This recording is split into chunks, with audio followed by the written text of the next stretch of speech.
Welcome to the Cyber Business Podcast, where we feature top founders and entrepreneurs and share their inspiring stories. Now, let's get started with the show.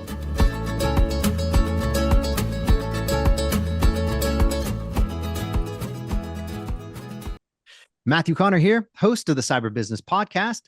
Today, we are joined by the CIO of DPV Health in Melbourne, Australia, Noel Toal. Noel, welcome to the show. Thanks for having me on, Matthew. Great to be on. Great to have you. Before we get too far in, a quick word from our sponsors. This episode is brought to you by cyberlinks.com. That's cyberlynx.com. Do you know if a hacker's in your system? Most people and most companies don't until it's too late and the hacker's already done damage. A hacker's job is to bypass your security, so companies need to know a way of knowing when someone's gotten past their security. That's where CyberLink's intrusion detection comes in. With our 24/7 Security Operations Center, we use a combination of AI and cybersecurity technicians to see when a hacker successfully bypassed your security. So if a bad guy gets past your security, we'll know right away and be able to kick them out. Find out more at cyberlinks.com. That's cyberlynx.com. And now back to our show. No, again, thanks for coming on. DPV Health. Can you tell us about DPV Health and your role there as CIO? Yeah, so I was their inaugural CIO. Two community health organisations merged, about 6 years ago. We do a range of health services. If you think about doctors, public dental, a range of public dental, disability services, all the different allied health services, the podiatrist, the physiotherapy, all the different services like that, mental health services. And then we offer a range of other kind of services like victims of crime assistance and men's behaviour change programs. Like there's a really wide range of services we offer across, I think we're currently 19 sites, so got a few more on the way. Yeah, so we do that through the northern part of Melbourne, so it keeps us busy. So you're doing God's work is what you do, basically. That's well, that's we do serve because we are a not-for-profit healthcare organisation, so we are serving those who are socioeconomically disadvantaged or vulnerable, etc. So yeah, it's really rewarding work. Yeah, no, that's nice. I mean, I think a lot of times people lose track of their mission, even if they're doing something really positive and impactful. I think it's really easy to lose track of that. Whereas you guys, every single day, it's really obvious that what you're doing is impactful and it's good stuff. So I applaud you. That's fantastic stuff. Well, let me ask you, when it comes to being a nonprofit in the healthcare space, and I get that doesn't necessarily mean that, you're not generating revenue, right? But you're so how does that work for you guys? And then we'll kind of tie this into the kind of IT and cybersecurity side as well, because, obviously every organization's got to worry about or manage a budget to some degree when it comes to their IT and cybersecurity and every other aspect of the business. But so for you guys doing work like that, is that like a bit of a struggle because it's a nonprofit, and is it hard to raise those funds to do that?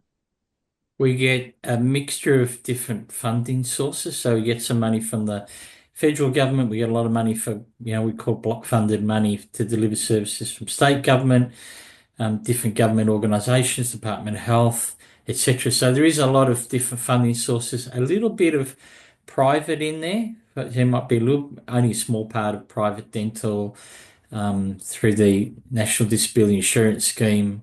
We can do a whole lot of services under that. It's a really good way to deliver services to lots of people. But it is a challenge because our money is all about any revenue we make, because some things you don't make any money on, right? Some things you might even be losing a bit of money, but we need to deliver it for the community. So you got to make a bit somewhere else to cover that. And then we're really trying to invest it all back into care. We're trying to continue to deliver services. So it does mean that you're trying to be efficient. Now, the organisation was very good when I started to invest in ICT to kind of uplift ICT a bit to try to drive efficiencies in the business. So the idea being to, if we're good at doing that, we'll get some efficiencies and it pays off. So we did do quite a bit of that work. But, you've got to have this continuous feed in of money to keep up with the the latest technologies and the latest sort of ways to drive those improvements. So it is a challenge for not-for-profit for sure. But let me ask you. So, I mean, I think a lot of our audience is kind of US based. We got some people in Europe as well. But and I think there's a wildly different healthcare systems in terms of like the US and a lot of the European systems. Can you walk everybody kind of through how that works in Australia? You know, I'm sure you're pretty familiar with the difference between the US and Australian, healthcare systems. What maybe educate us a little bit on that. Yeah, fair enough. So, I mean, the good thing in Australia is nobody goes without healthcare. So the government provide under the health system, healthcare for everyone. So if you're really unwell, you go to the hospital, you get care. You don't need insurance. You can pay for private insurance, but that's optional. And the majority of people, certainly the majority of people that we serve, would not have private health insurance. If you want to see the doctor, that's covered under Medicare. Again, that's typically free, although it's getting more pressured these days, and some are starting to ask for a little bit of money on top. So a gap type fee. So that's putting a little bit more pressure on people. We've got public dental, but it's really stretched. One of the things we offer, but it's really stretched, big wait lists. But again, if you really need dental, we'll prioritise you, based on the triage. If it's emergency, we'll get you in quicker. If it's something more, normal, you might have to wait 2 years potentially, or 12 months to get in. So in that way, it's quite different. Everyone can get access to it. The government fund us through, state government fund us through block funded money to say, go off and deliver this much podiatry, this much physiotherapy, this much of all the different services, so that we can go out into the community and they don't have to go and find those services privately and pay for it. So we can service them. So that's a big difference, but it's a limited amount of money. There's only X amount of money per region, per community health service. So that's probably the restriction there. But we do a lot of that work. And then the other bit, we brought in a national disability insurance scheme in Australia, so that everyone who has some sort of ongoing disability of any type, be it brought on by some major illness they've had or something, can get care. So you can get care in the home, you can get all the different types of services you need paid for by that. So if you need a occupational therapist, or you needed some mental health support, or you needed something to assist you, someone to cook, clean at home, whatever, that's all covered through that scheme.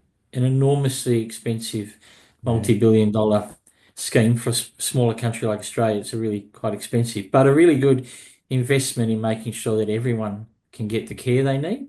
So a lot of the services we provide would be growing through that NDIS service. And then we've got home care packages for, again, it's a government funded, uncapped. People get a package from the government, aged people get a package from the government, and they can get help. Again, you need someone to mow your grass, you need someone to help you clean or whatever at home, do the washing, whatever it might be. Those sorts of things are covered, plus some of the health services. So it's kind of holistic care for people. So it's quite a nice thing to be involved in, really. Yeah. So then does that flow? I'm just trying to, taking a look at it from kind of the business perspective of, just a typical business that, money in, money out kind of model, because they all at the core, every organization's that. So then when you've got, the patients come in for whatever kind of care it might be, then is it basically the government repays you, pays for that service? So if they come in, they get, let's say they get checked out by a doctor, or they get some dental work, or whatever it might be, then you file that service with the government, and it's basically like an insurance reimbursement, basically, Yeah. right? Yeah. Okay. That's what it is. So you need to be really efficient in your back office processes and the way you deliver the service, so that there's still some money left after you've paid for everything to still make some sort of margin on it, which you need that margin to upkeep your buildings and, do all the other things that go on in the back end. So really, the things like National Disability Insurance Scheme, home care packages, they're an effort by the Australian government to make more efficiency in the delivery of healthcare.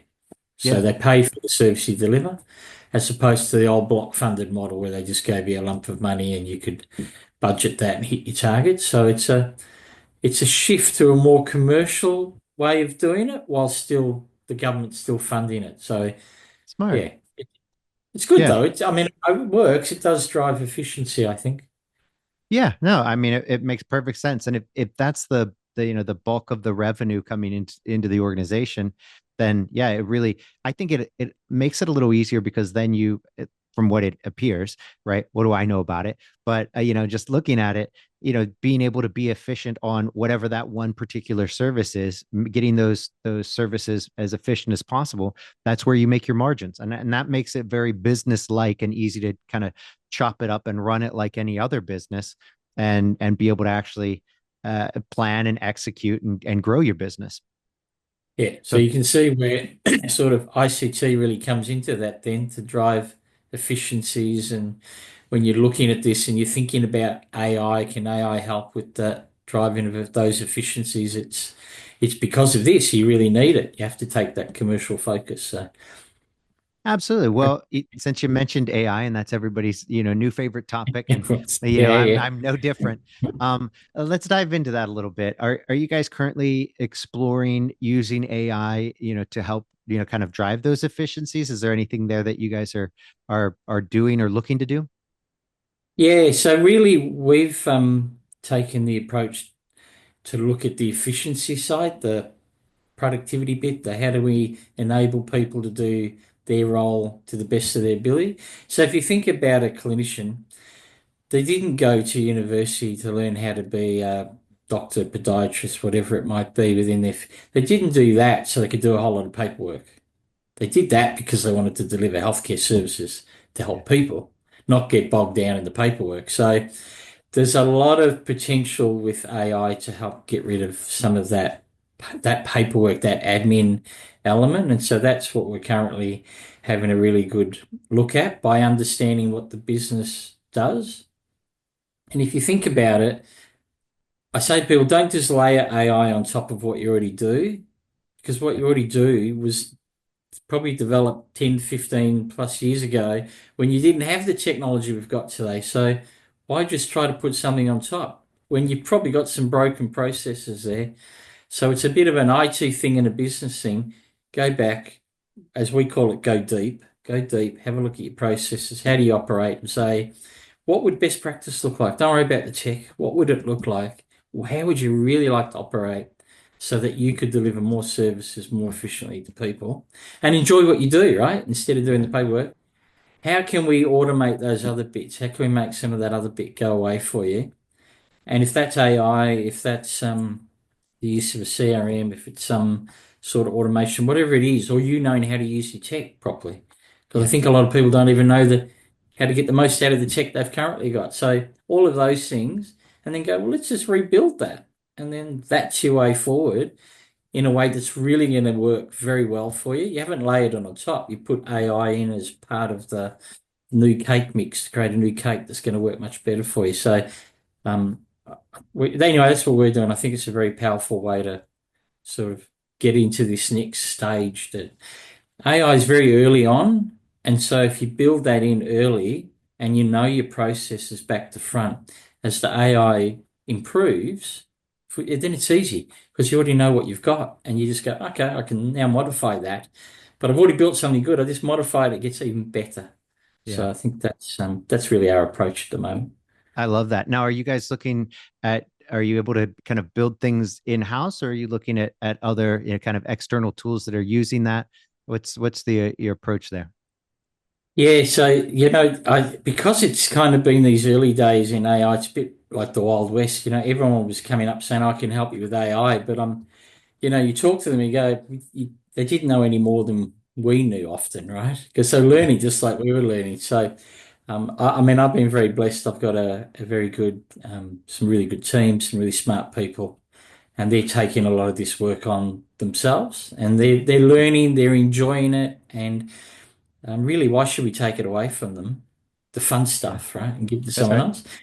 If I can, I try to give it to my teams with support as they need it from, external experts. That's If great. I can find people that I can trust that are good at what they do and can bring something that we don't yet know, then we'll do it. Otherwise, I mean, it's a bit of a race to keep up with all the tools, the Yeah. changes. The changes are enormous.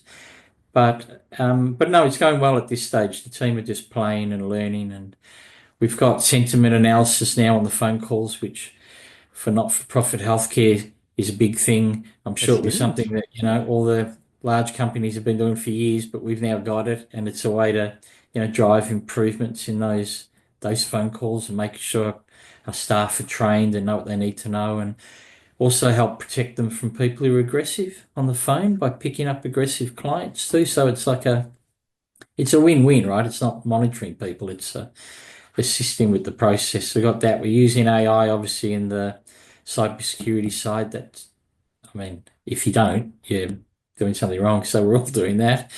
Yep. So we've got a bit of that going. We play with some predictive modeling to work out how to reduce fail to attends for appointments. So, the idea was, can we go and build a model that works out when someone is most likely to attend an appointment? Because traditionally in community health, you just offer an appointment, and the poor people really need the healthcare. So of course they say yes, but you just offered them 9 o'clock on a Monday, and they know they can't come 9 o'clock on a Monday, but they're saying yes because you've offered the appointment, and they're thinking, oh, well, hopefully I can work out a way that I can still go.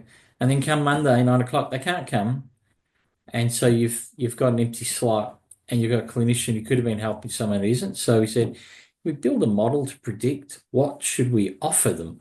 Let's not overbook. I'm not into overbooking as a organisation, but can we work out what time they're most likely to come? So if they're 80% plus are coming at 9 o'clock Wednesday morning, why offer them the Monday morning?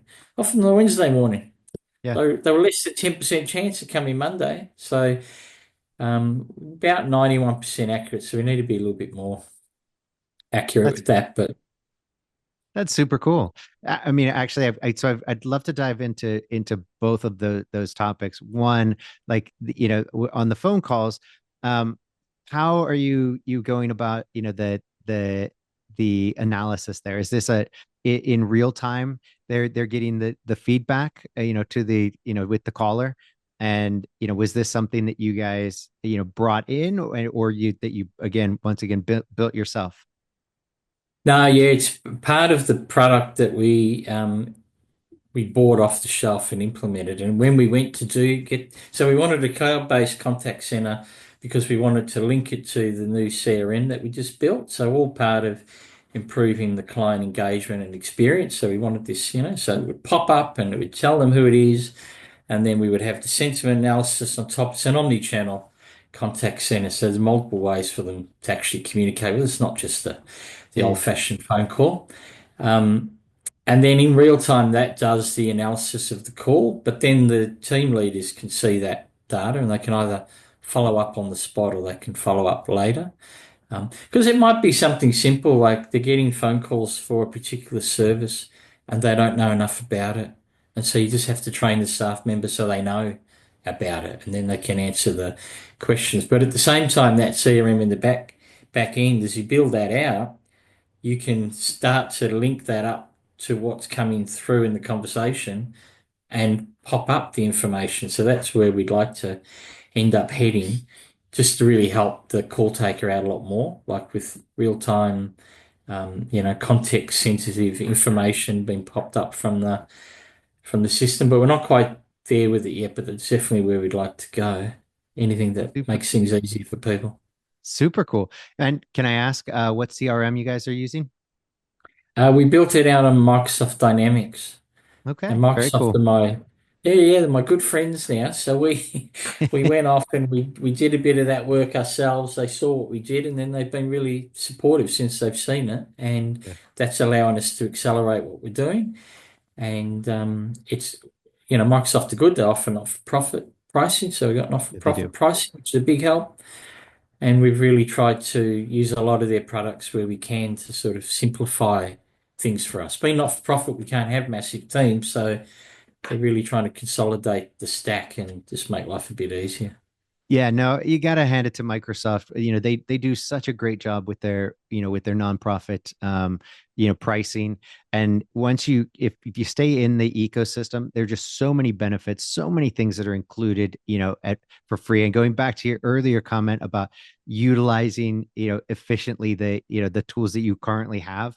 I mean, Microsoft's always been a great example of that. Even Microsoft Word, people use like what 1-2% of Word and Excel, Yeah, and absolutely. they can do amazing things, just these simple applications, and people use a tiny little bit of it. They use it like a glorified typewriter instead of this powerful tool that it is.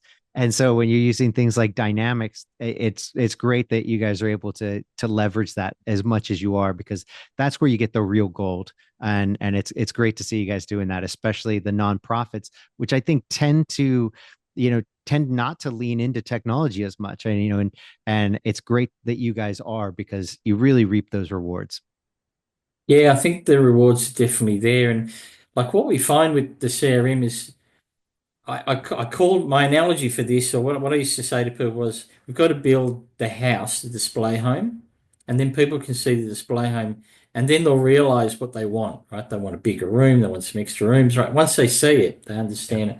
But people didn't understand what a CRM could do before they kind of saw it in our business. And now that they've seen it, we can't keep up with the number of requests for it Yep. because what they're finding compared to legacy systems, where it's very structured and the workflow is defined by the legacy systems processes itself, we can just go, yeah, if that doesn't work for you, let's just build you a new one. And very rapidly, we can build a whole new process. I mean, it's very low code, no code now too. That doesn't hurt Yeah. either. It makes it really simple. We're using AI to help with the testing.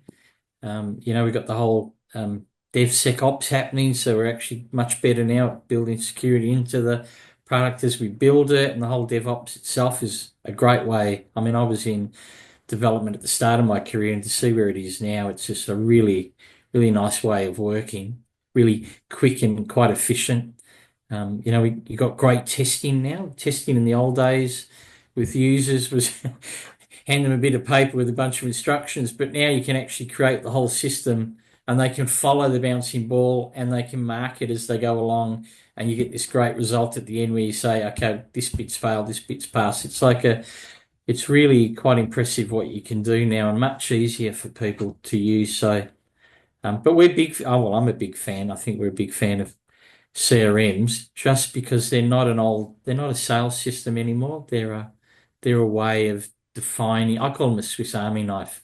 You've got a problem. How do you fix it? Yep. We can create that in the CRM. Whatever it was you wanted that you don't have in your legacy, we just create it for you. It's fine, Yeah. And then you don't quite like it, you want it modified in 12 months' time, it's fine. We'll just modify it for you. And the business is shocked at how quickly we can respond compared to a normal vendor, just because we do that development in-house and we've already got the product. So Yeah. very powerful. That's amazing, and it's such a great story. And I think more organizations need to do that, and kind of reap those kind of rewards, because it's truly fantastic. I think I started out programming when I was 13 back in the mid 80s, and it was on Basic, the old IBM 8088 fires up into Microsoft Basic, and if you wanted to do anything, you got to start writing code, right? So Yeah. going from that, and I started program for a bunch of different companies as I got better and whatnot. But I spent years just slugging it out. It was such early days, right? And software development and writing anything and building it was so labor intensive. And now, as you Mhm. said, it's low code, no code, and you can put together these incredible systems that are so powerful, so fast. And now with Microsoft, bringing AI into it for us, it makes it so much easier. It's pretty incredible. So really happy to hear you guys doing that. That's, such a great case. That's fantastic. Yeah, it works really well. The only time we find that AI is not so useful with the development is if we're trying to get it to look at someone's really old, clunky code, and it still doesn't quite understand some of that. Like it's so bad, obviously, the code Yeah. that Even the AI AI can't is going, decipher. I don't even understand that, you know. But otherwise, yeah, anything new, like it's really good. And so Yeah. and isn't that great? Because I remember as a developer, you didn't feel as creative as you wanted to be because it was a bit of a really, you know, you had to just really put the hard yards in just to create something. But now they can be very creative and create something rapidly. They can test it. They can come up with new ideas. You know what I mean? Like on the fly, they can do a lot more. And I think that would make development a lot more fulfilling, I think. Well, it would have for me anyway. I mean, obviously I shifted out of development because I wasn't talking to enough people, being a developer. But yeah, it's an interesting space we're in now. Tech is incredible these days. And to let you know, when I was at university, they still got me to do punch card coding. That wasn't the only way, but that was one of the things they still taught us. And I think he wasn't that very archaic punch code. Yeah, those are hard yards right there.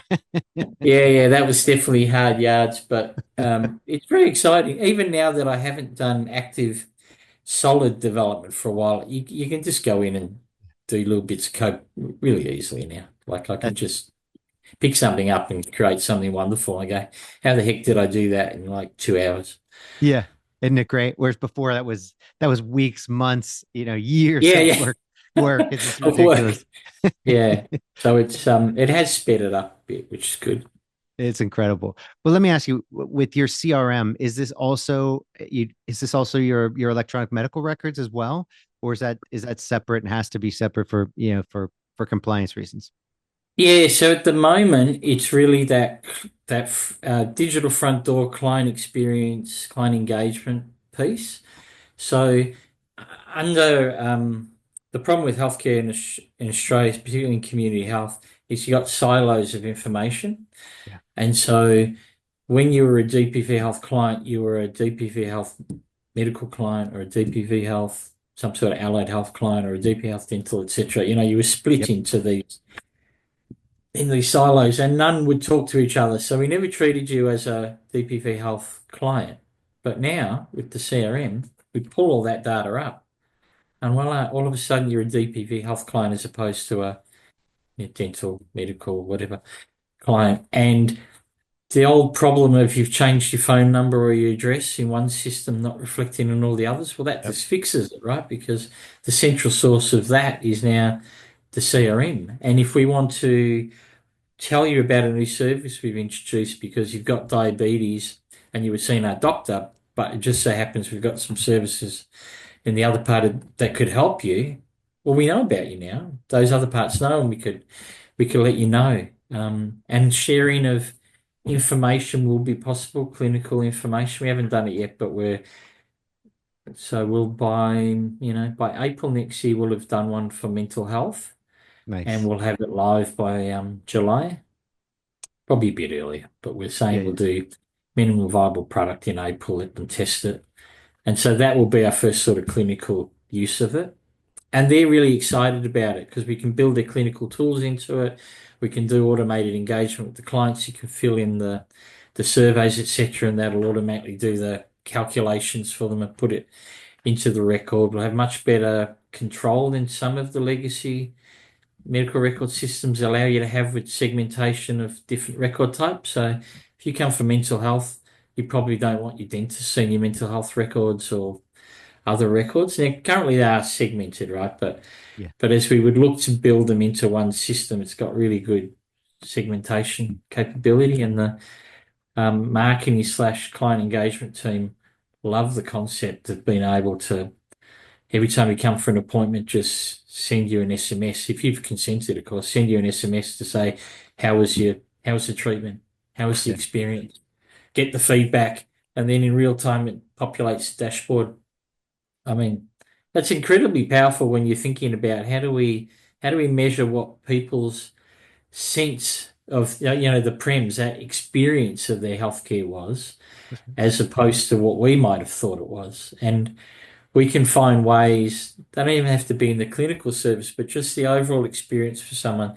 So they come in to see us, they can relax, they feel comfortable, we're doing all the things they want, so they have a good experience. And if people think that they had a good healthcare experience, then they have, haven't they? Like Yeah. it's a perception thing, right? If we did It a is. perfect clinical job, but they walk out thinking we didn't do a good job, then mentally they're not getting the benefit. So it's kind of a more holistic approach. But the CRM is awesome for allowing you to do that kind of follow-up engagement, and then obviously client portals to let people have more access to their own records. And I think it's as we move towards this more tailored version of healthcare for people, as opposed to a blanket solution, Yeah. this becomes incredibly powerful because Yeah. you can really tailor the experience to an individual. Yeah. And then later on, as we pull more of that data in, and we're waiting for the AI to kind of improve to the stage where we'd have more confidence that it could help us clinically. But I can see it's slowly getting there, and eventually that data that we're collecting in this way will be much richer and much more useful across across the whole diagnostic and clinical care perspective. So I think it's going to be really quite awesome. I mean, I'm pretty excited by it. I just love it where it's heading. It's super exciting. I mean, I can't help but think, I mean, that the fact that you guys are building all of that out in such a great way, really kind of from the ground up with the, the customer, experience at the forefront of it. It's just the right way to do it. I mean, that's the way you do it in a business. And if you treat healthcare the same way, and you guys clearly are with looking for efficiencies, building things with the customer in mind and their experience. I mean, you're going to win. That's just how that goes. Those are the keys, some big keys to success.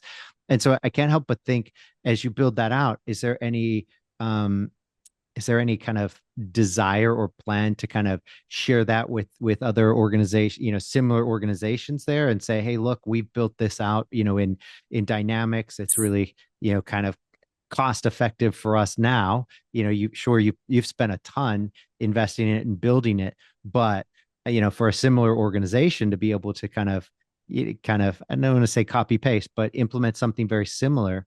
Is there any avenue for that there?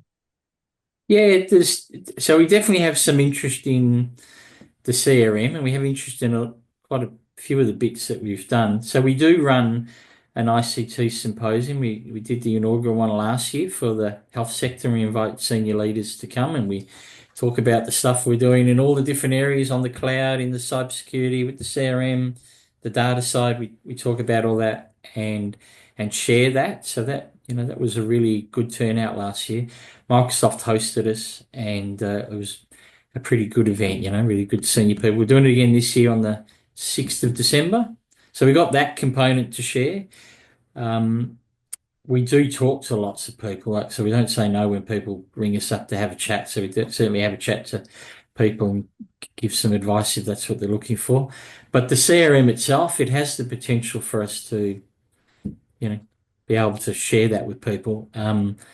Obviously, we've invested money, so we do need to get some return for a not-for-profit to be able to Yep. to do that. But there's certainly interest from others in potentially buying that system. So that might be where that heads to. That wouldn't be my decision. That'd be the board decision ultimately. But it might head there, which I think would be great, because why 100%. does everyone have to go off and reinvent everything? And I mean, we do what they want to do, right? So, And to be fair, it's cost prohibitive for a smaller organization. You have to be at a certain level to be able to afford it. When you're much smaller, you simply can't afford to invest that money. You don't have it to do. And so there is this breaking point, that's to where you finally have the size and the finances to be able to do that.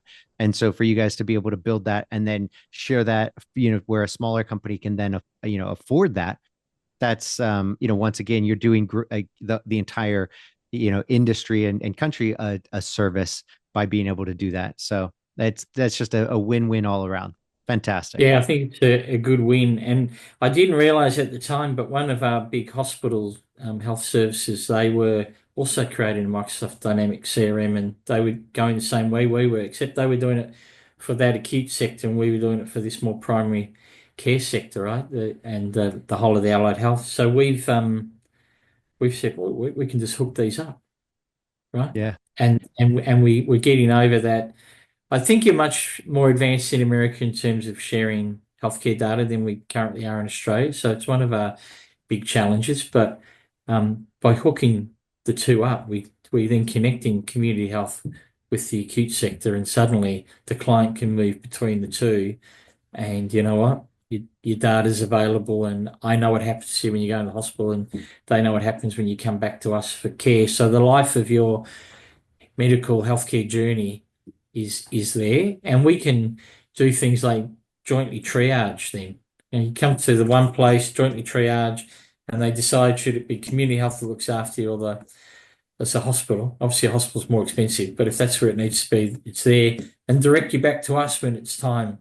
We're the cost-effective way to try to keep you out of hospital. So by sharing that data, that information between the two, it makes sure you get to the right spot. So if you turned up to the emergency department, but really you just need a doctor or some other clinical assistance, maybe you're better off in community health.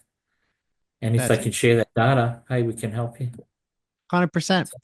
That's fantastic. I mean, you guys are just doing such a great job there.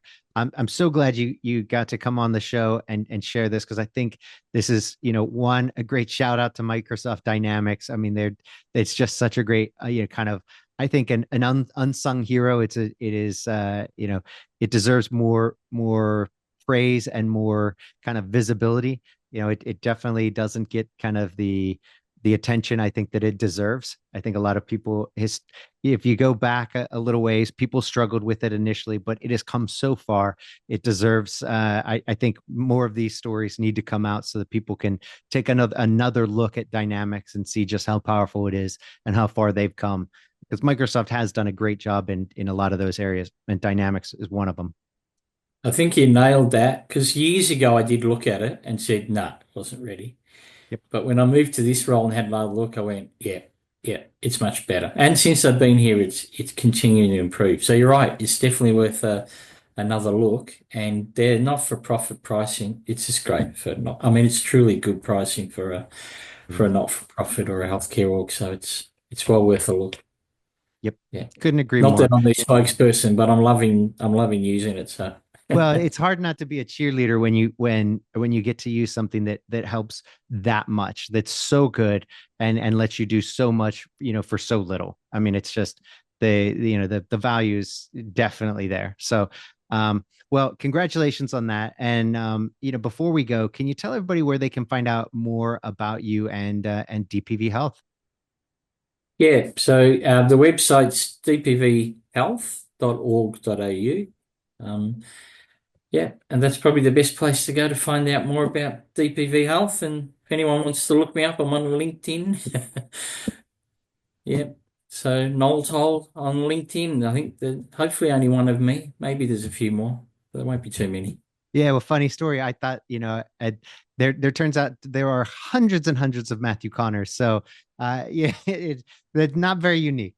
But no, thanks so much for coming on. We will definitely put a link to your LinkedIn in the bio and everything here. So, it was such a pleasure having you on, and thanks again. Thanks for having me, Matthew. Really enjoyed it. Thank you. You take care. You too. Thanks for listening to the Cyber Business Podcast. We'll see you again next time, and be sure to click subscribe to get future episodes.